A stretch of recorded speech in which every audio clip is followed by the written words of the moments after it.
It's another day, just wearing my PJs, you know, keeping it real. I'm going through some of the books in the garage, which happen to be most of my critical theory books and books that I studied, primary sources, secondary sources, whatever, before my degree, when I was studying philosophy and English, and after. Oh, wait a minute, is that something in there? Oh my gosh, I don't want to get rid of this. And I've got like a whole pile of books that I'm trying to get ready to put into bags to donate them, alongside a ton of clothes.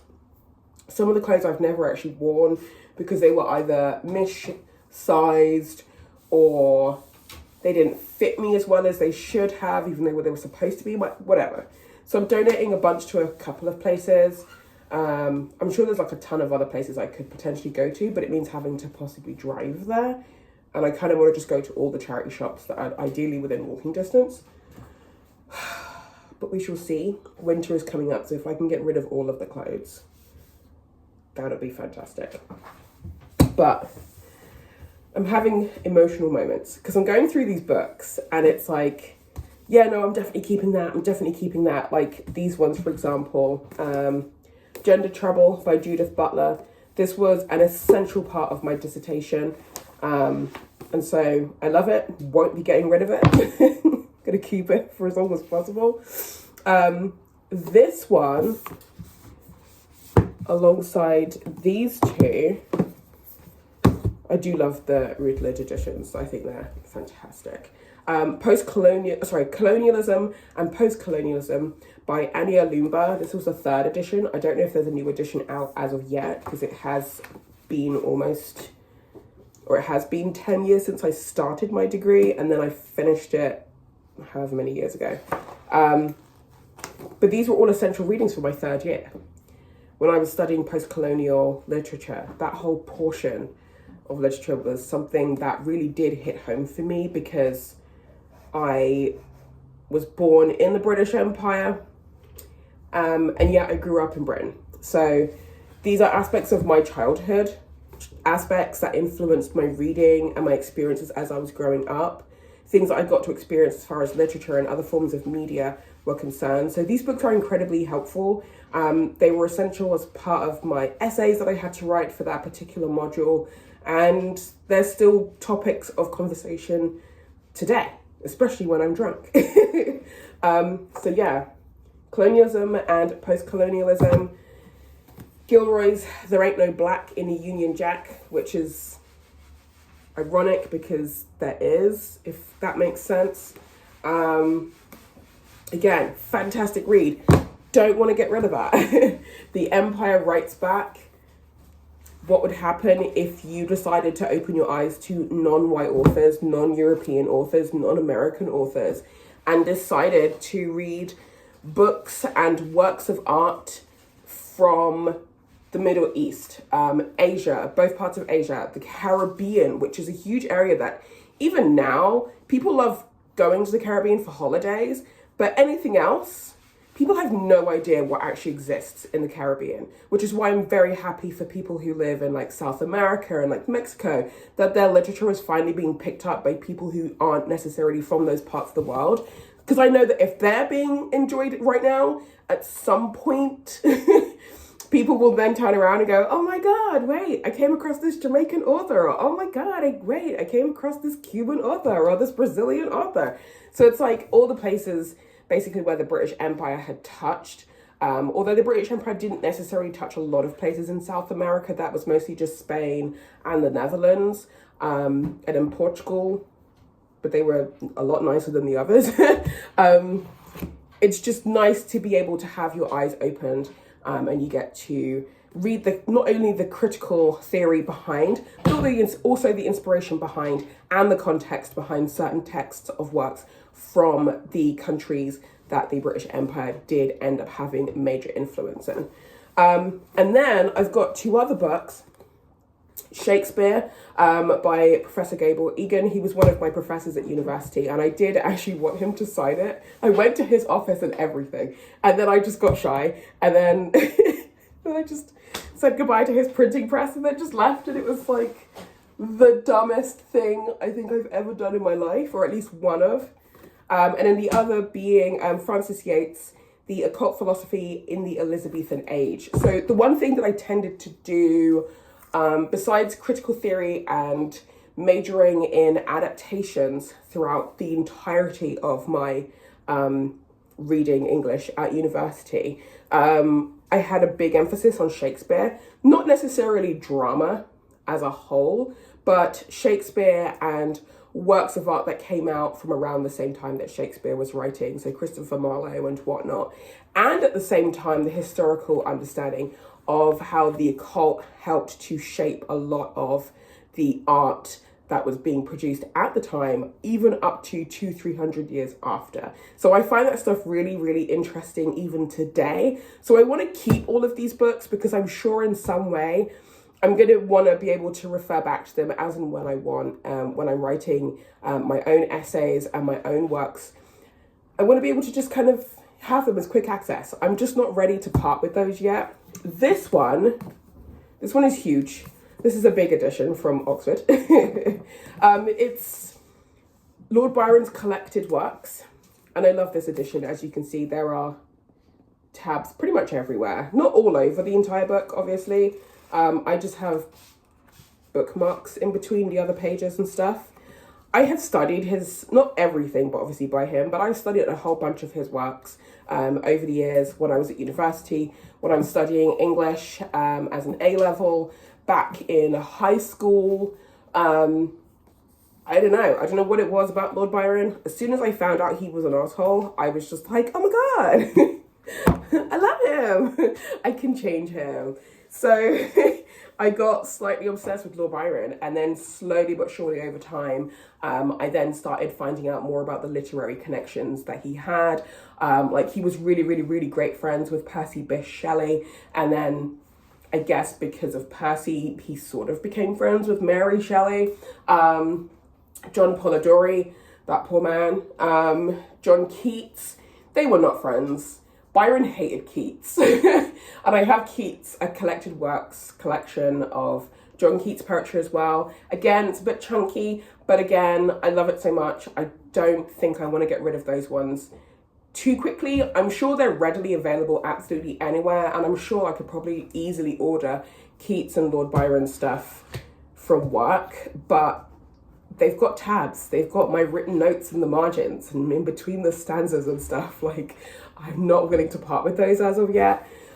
But yeah, Lord Byron is just, he's a particular figure from literary history, and I still really love him. I know for a fact if he were alive today, I don't know if we'd be friends, but he's just a very interesting person, and some of the things that he wrote was kind of cool. Obviously I've seen better, but I don't know, it just kind of, my love of Lord Byron and his works, and then my love of his friends and his enemies' works are part of the reason why I absolutely love reading books as much as I do. So they're of high importance to me. I don't want to get rid of them yet. It's kind of a hard thing. So I'm going to keep them for a few more years and see what happens. My husband's like, I don't know. So yeah, I think I'm going to keep these for a bit. I need to go through the garage a bit more and grab some more books. I'm mostly focusing on as much of the literary theory and criticism books that I can find. Ones that I definitely want to keep, I'm keeping them. Others are pretty much readily available. I'm more than happy to get rid of, I think, but I shall see. But I just wanted to show you a small selection of what I'm going through. It's emotional, guys. It's emotional. I have more stuff I'm getting rid of. Oh my God, I need to sit down. Okay, so first things first, the Brothers Karamazov, Fyodor Dostoevsky. I haven't finished this book. I've read it in part, but I haven't finished it. And there are slightly nicer editions that I've seen at work, so I might invest in one of those instead, which means that this is free to be donated. So I'm donating this one. I found a copy of The Sacred Magic, or the Book of the Sacred Magic of Abramelin the Mage. We already have a copy of this at home. This is just my edition. For those who aren't aware, my husband and I are both occultists, and we both have pretty decent collections of books and stuff, but any books that are pretty easy to find, like this one, for example, we both found that we had like double copies. Like I had a copy, he had a copy. So it was just easier to just get rid of the copies that hadn't really been written in. This one hadn't really been written in, whereas his one had been. So I'm going to get rid of this one by donating it, and we're just going to keep his copy back home in the UK, in Canada, and then that will be ours to share. But I'm kind of happy. A prospectus. Oh geez, and that was for like after I'd finished my degree, because I wanted to study and do a master's, because a master's here is usually around 1 year, whereas a master's in Canada would take about 3 to 4 years. That's probably my biggest regret at the moment. Like as in like let's be real, like that's probably my biggest regret. Like I just didn't do my master's here. I'm gonna see if I can find out a way to do a master's here online, and try and get my master's that way, because having a master's is really important. But yeah, anyway, Religion of the Romans. I bought this a very long time ago when I was trying to structure my own sort of like working calendar and whatnot, and understanding of a pagan calendar. I was trying to construct my own, and I got a lot of inspiration from this one, but it's just a book that I just don't need anymore. So I'm going to add this to my little database that I'm sort of putting together, my little list, so that I can get another copy when I'm in Canada. I just don't need to have this physical copy here.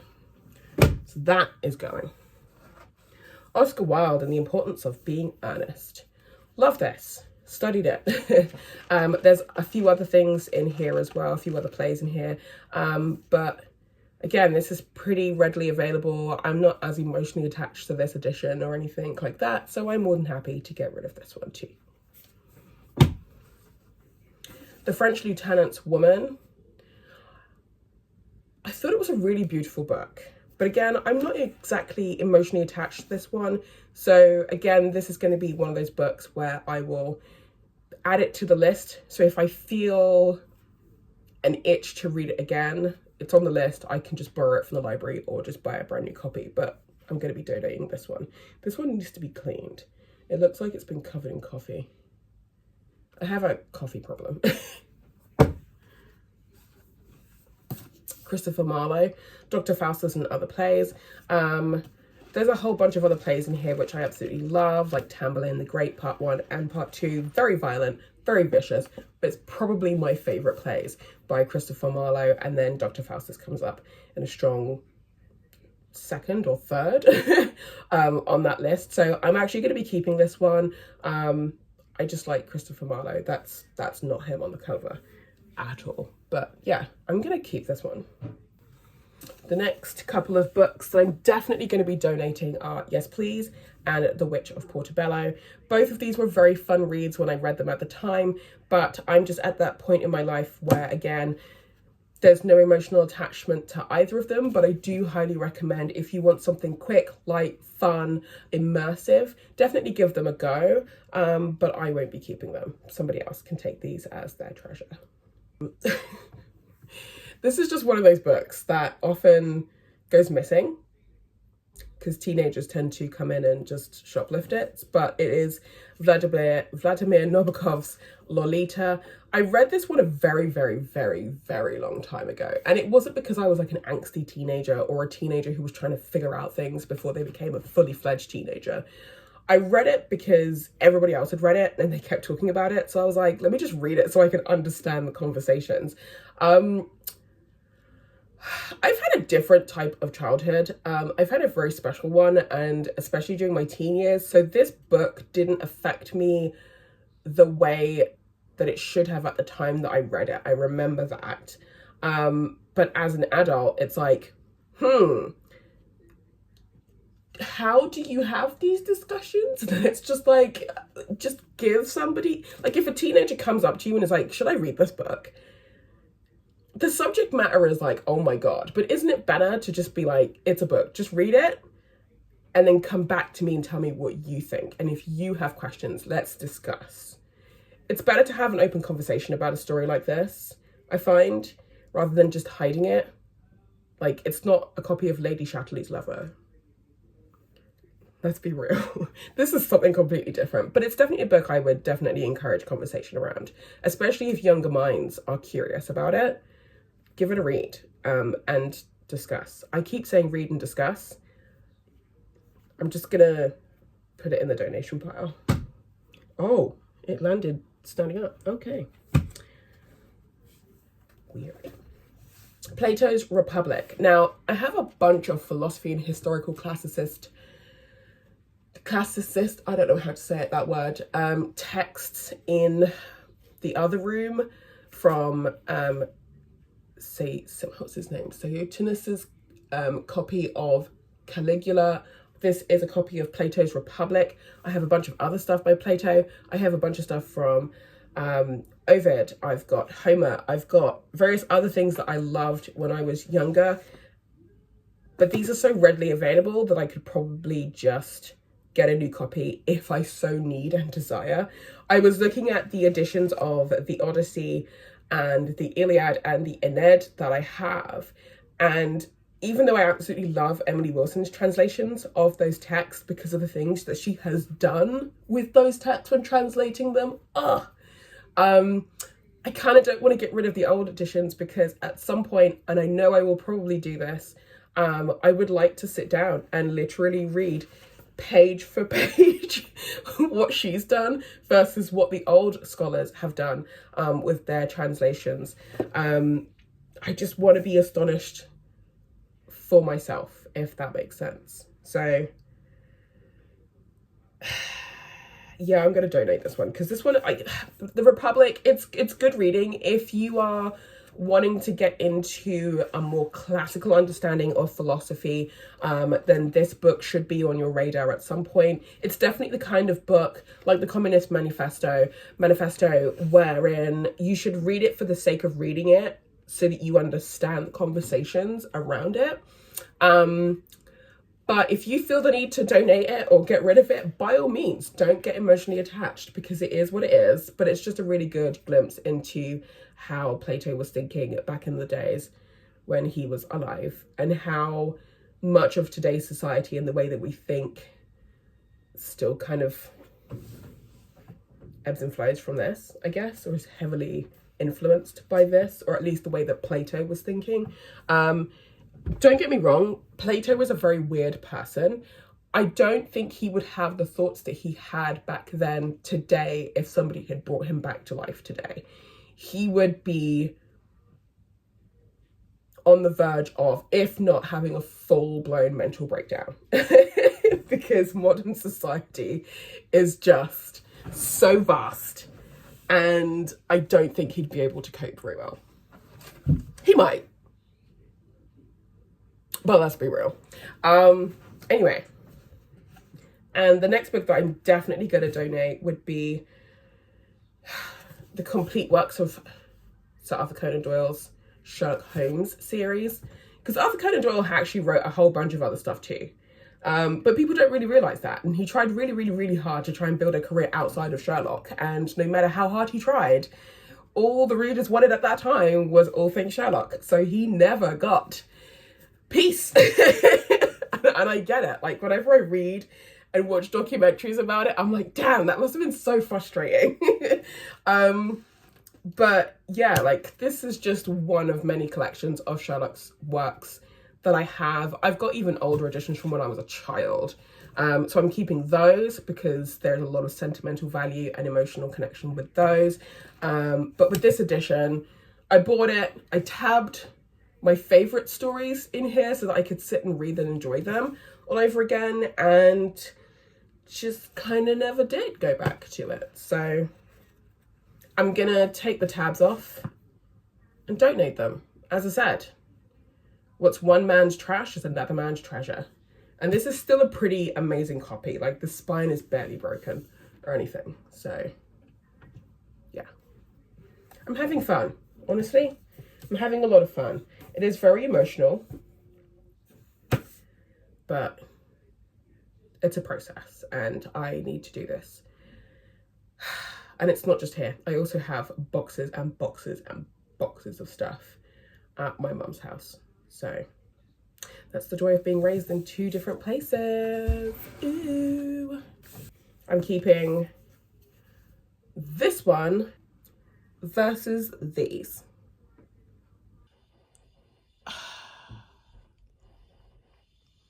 I'm mostly in England to help tidy up stuff that I wasn't able to bring with me to Canada. And obviously to check in on my mum and my aunt because they're both really, really, really, really unwell right now and their lives have completely changed.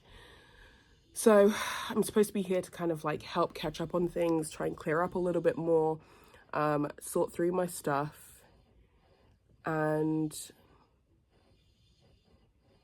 try and have a good time here and there. Once I'm able to get into the city centre and stuff, try and have a good time and show my husband around. And so far it's been pretty good. It's been pretty decent. But I'm sorting through my books. My husband is helping to do a lot of cleaning, which has been really essential for us to be able to leave in a few days and feel really good that we've done something at least for this year and then hopefully come back next year and do a little bit more work. But it has been a very emotional trip so far. And as much as I want to put on a very brave face on everything, and sure, I'm just rambling about the books that I'm going to be getting rid of and books I'm leaving behind and all that kind of stuff, it really does put into perspective how long I've actually been away for. I've been away living in a whole new country, which I'm struggling to come to terms with fully and fully experience the way that I wanted to experience, thanks to the panini taking away several years of that. And while I'm struggling in Canada, I've been so detached from everything here that it has been quite a shock to see how much things have changed, how different everything is. The vibe in the air just seems, at least to me anyway, it just seems kind of negative, and it's kind of sad to see. But Britain has a very long-standing history of always being able to find strength and always being able to always make it out to the other side. So I'm sure this is just going to be a temporary thing. People will slowly just adjust and get used to things. That's why I'm so resilient at stuff, because I grew up here. I have lots of British blood in me. It's just been a very emotional trip. It's not really been much of a vacation or anything per se. It's just one very expensive errand. I'm tired and the sun is in my eyes. But I'm very glad to have been able to have come back and gotten my husband to experience a little bit more while we've been here.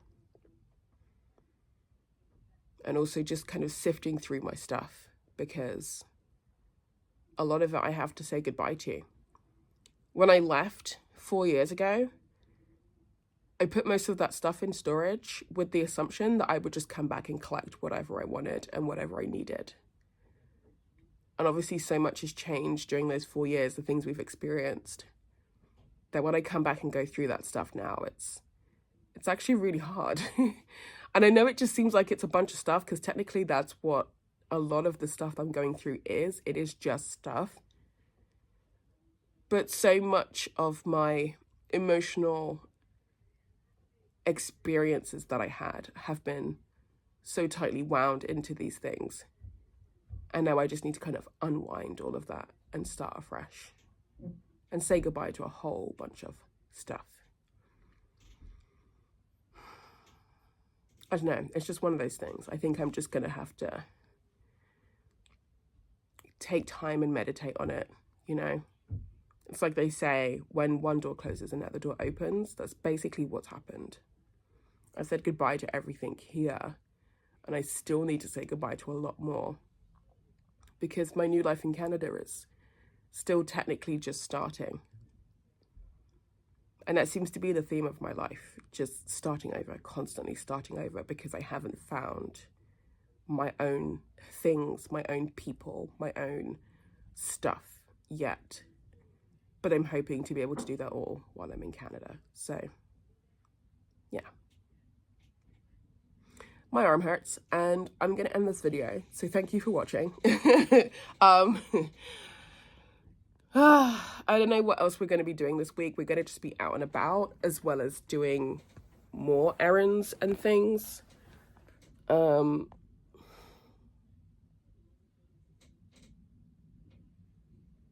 know. I've read a bunch, but that's about it. So I'm going to just crack on with today. But thank you for watching this mishmash of stuff.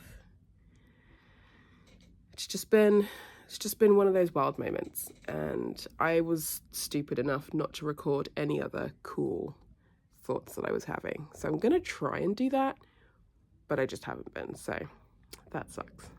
But anyway, thanks, and I will see you again at some point.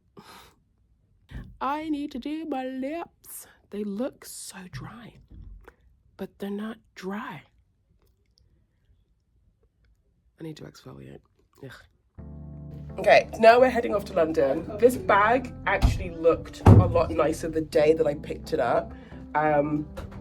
It's coffee from Pilot Coffee Roasters. I'm giving it to one of my best friends because he's also a big coffee lover and a big coffee fan like myself.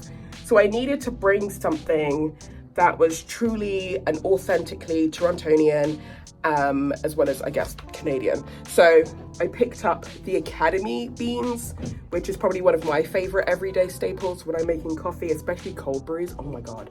So I thought I would bring him a nice everyday bag of beans from Pilot. So yeah, this is how far Pilot has made it. I'm not the only one. I'm sure they've had lots and lots of customers who travel all over the world who had to buy their beans. But yeah, I just wanted my friend to try these. So I will neaten up this bag somehow on the train. And then we'll give it to my friend. So yes, it's a weird day today. It's very wet. Yeah, this is just getting really long and awkward. Bye. See you in a while. Yeah. Bye.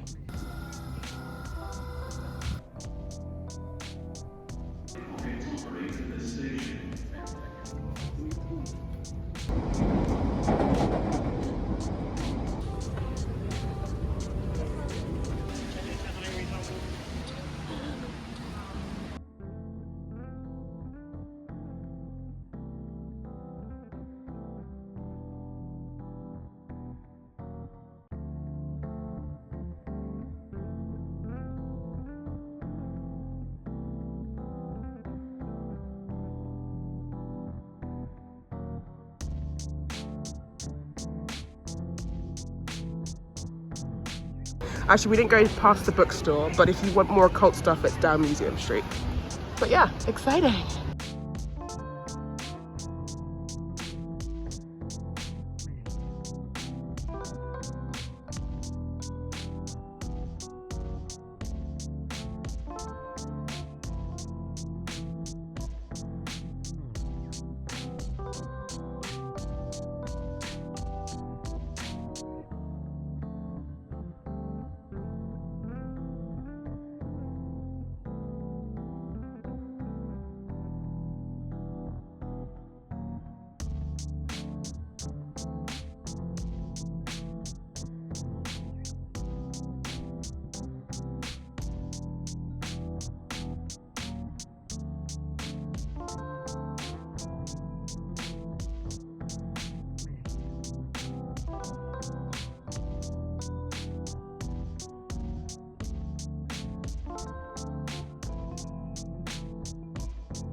So good. It smells so good. I just keep sniffing it. I just want to get my own beans. Oh, it smells so good.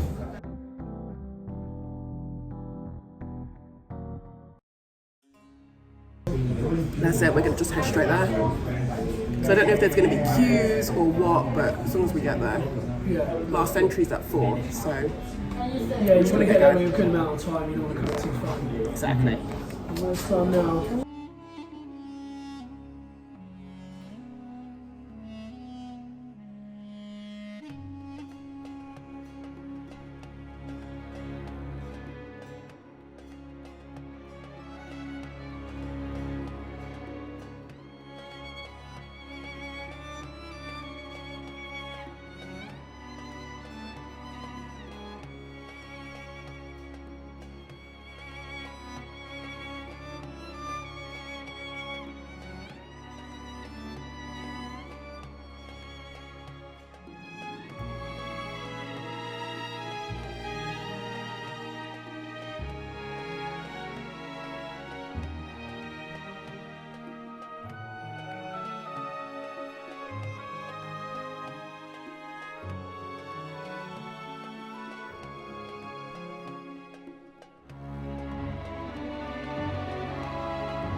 So we are home, we are back.